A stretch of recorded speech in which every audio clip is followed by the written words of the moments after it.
Hello students, DSC mathematics లో trigonometric సంబంధించిన question solve చేద్దాము. మనకి క్వశ్చన్ లో 5 tan theta is equal to 4 అని ఇచ్చారు. That means tan theta is equal to 4/5 అవుతుంది. అయితే మనము 5 sin theta minus 3 cos theta by sin theta plus 2 cos theta value ఎంతో ఫైండ్ అవుట్ చేయమన్నారు. మనకి tan theta వాల్యూ ఇచ్చారు కాబట్టి ఇందులో cos theta కామన్ చేస్తే డైరెక్ట్ గా మనకి sin theta by cos theta, tan theta is equal to sin theta by cos theta కాబట్టి ఇక్కడ మనం cos theta కామన్ తీస్తే 5 tan theta minus 3 by tan theta plus 2 అవుతుంది. సో మనకు tan theta value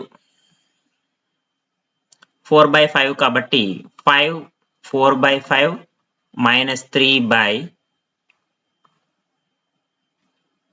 4/5 plus 2. 5 cancel అవుతుంది. 4 minus 3 1.